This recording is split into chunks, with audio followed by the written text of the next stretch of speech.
कानून मंत्री बना दिया गया। कानून मंत्री के साथ साथ नकली संविधान निर्माता घोषित कर दिया गया, जबकि बहुत बाद वो दलित समाज जो था नेहरू ने बाबू, उसके बाद भी हमारी सबकी ये जिम्मेदारी है कि अपने समाज को संभालें और जो पंच परमेश्वर की व्यवस्था थी वो वापस आवे हमारे देश। वंदे मातरम, वंदे मातरम, वंदे मातरम। हमारे लोग सुन लीजिए, दलित वर्ग जो जस्टिस ऑफ इंडिया और जो कोई भी है वो अपने आप को दलित कहना छोड़े। दलित वर्ग बिल्कुल नहीं है, बिल्कुल नहीं है, नहीं है। देखिए एक बात स्पष्ट करता हूँ मैं, हमारा यहाँ पर एक मिनट, हमारा यहाँ पर एक लाइन का इस देश के संविधान पर राष्ट्रपति के समक्ष जो शपथ ले रहे हैं वो झूठी शपथ ले रहे हैं और इनके सारे कार्य अंग्रेजी में हो रहे हैं। इन्होंने देश से अंग्रेजों के जाने के बावजूद भी ये अभी तक भी गुलामी में जी रहे हैं।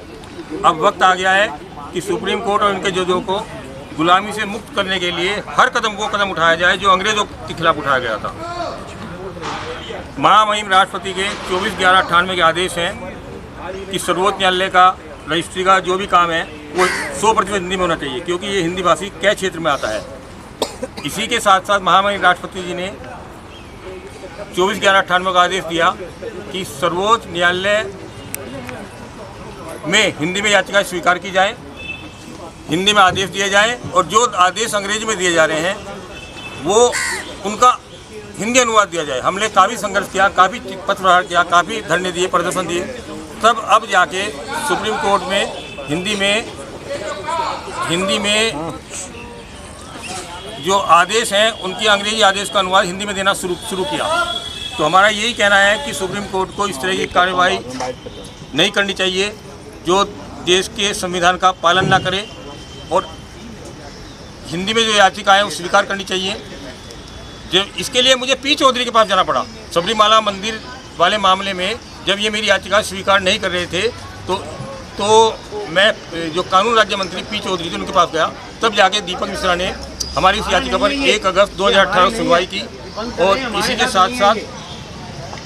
साथ साथ इन याचिकाओं पर सुनवाई लगातार होनी चाहिए। आज भी रजिस्ट्री परेशान करती है। मैं हिंदी में याचिका लगाता था तो मेरे खिलाफ इन्होंने बड़ी कार्रवाई की।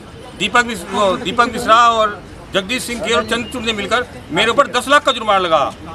मतलब ये इनकी हठधर्मिता देखो, एक तो न्यायाधीशों की नियुक्ति में संविधान का पालन नहीं कर रहे और यदि मेरा जैसा कोई व्यक्ति, स्वामी ओम जी जैसा कोई व्यक्ति खड़ा होता है तो 10-10 लाख का जुर्माना लगाते हैं ताकि हमें सबक मिल सके। किंतु मैं एक बात कहना चाहता हूं कि स्वामी ओम जी ने जो आग लगाई वो कभी बुझ नहीं सकती है। आज सुप्रीम कोर्ट के खिलाफ जो माहौल खड़ा हुआ देश में और सुप्रीम कोर्ट को ना जाने क्या कहा जा रहा है, उस सबका एक मुख्य कारण यही है कि सुप्रीम कोर्ट अपनी हद छोड़ चुका है। आज महामहिम राष्ट्रपति जी ने मुझसे 14 सवाल किए हैं क्योंकि वो कानून का उल्लंघन करा।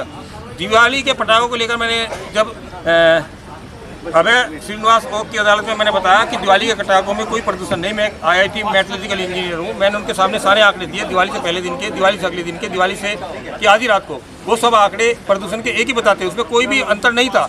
किंतु वो मानने को तैयार नहीं है क्योंकि इन्होंने अंग्रेजों का नमक खा रखा है। अंग्रेजों के एजेंट हैं ये सुप्रीम कोर्ट के जज, और ये वही काम करते हैं जो देश के विरोध में हो।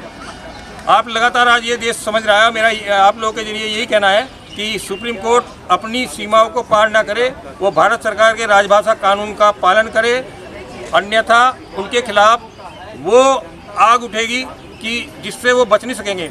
एक ज्योतिषी ने, एक कल की वाणी नाम एक चैनल है, परशुराम नाम के उसके ज्योतिषी हैं, वो ज्योतिषी कहते हैं कि सुप्रीम कोर्ट के जज गाजर मूली की तरह काटे जाएंगे। मतलब आप देखिए कि मैं नहीं चाहता कि ये भविष्यवाणी पूर्ण हो। इससे पहले जजों को समझना चाहिए और इस भविष्यवाणी से समझना चाहिए। भविष्यवाणी से बहुत धन्यवाद जी। आज यहाँ पर हम लोग जो राजभाषा हिंदी के खिलाफ काम हो रहा है और ख़ास तौर से जो कानून के रक्षक हैं सुप्रीम कोर्ट में जो बैठे हुए हैं हिंदी के खिलाफ काम कर रहे हैं, वहाँ वहीं